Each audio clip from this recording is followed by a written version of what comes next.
Remove the cup holder to reveal a 10mm bolt. Using a ratchet or a tool of your choice, remove this bolt. Now grab the automatic shifter handle, grasp it firmly and pull towards the ceiling of the vehicle. It should easily come loose. Next is the automatic transmission shift indicator plate. You may need a screwdriver or a flat tool to remove this.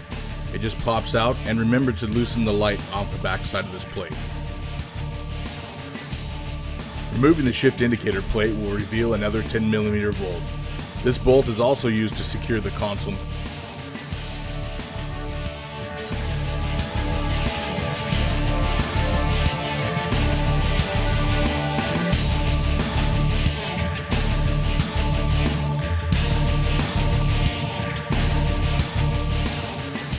Now loosen the bolts holding the transfer case shifter and gating to the body of the vehicle. Do not completely remove them at this point, just loosen them up.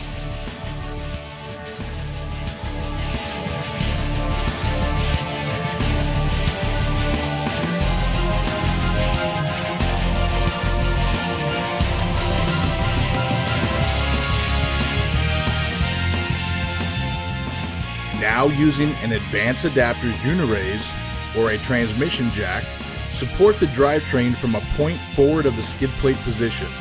The bell housing is a good spot for this. Remove the 4 nuts from the transmission mount that protrude through the skid plate.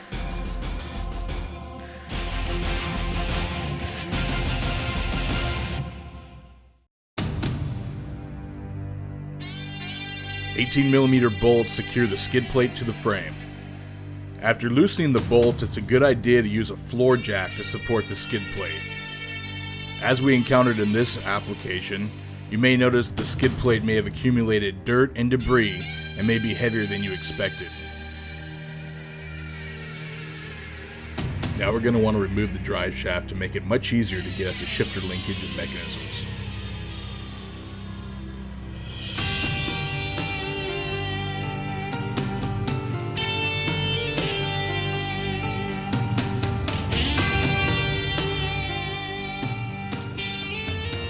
Now with the drive shaft disconnected and moved out of the way, it's much easier to access the transfer case shift actuation tab.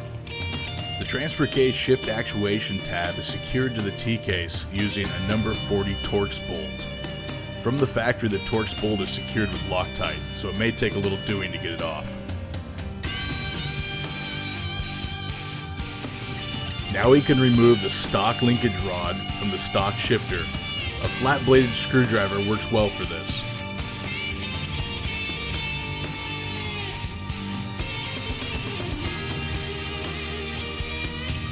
Now with the linkage removed from the transfer case, we can hop back inside the vehicle and finish removing the shifter gating mechanism.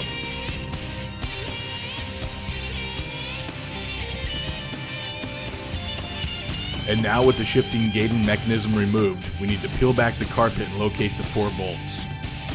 These 4 bolts secure one of the underside shifting brackets to the body.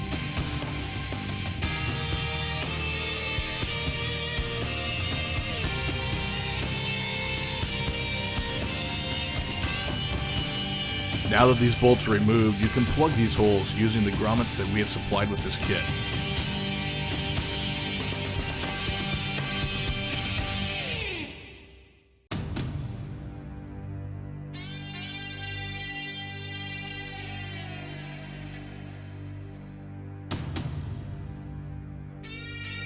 Now we need to go back to the underside of the vehicle. To complete the bracket removal, simply slide it off its pivot point.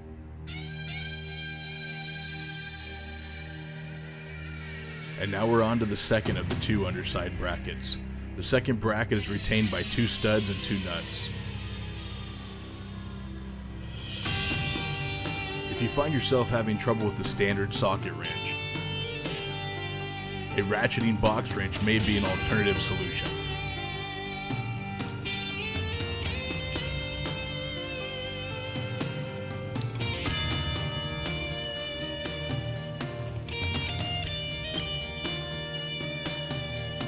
Since it was hard to get a good look at the bracket while installed, here's a good look at it once we got it out.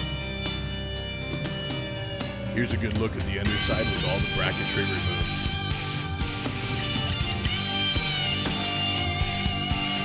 Now is the time to install the new transfer case shift actuation lever that was provided with this kit. Using Loctite as it was done from the factory, install the new transfer case shift actuation lever to the transfer case.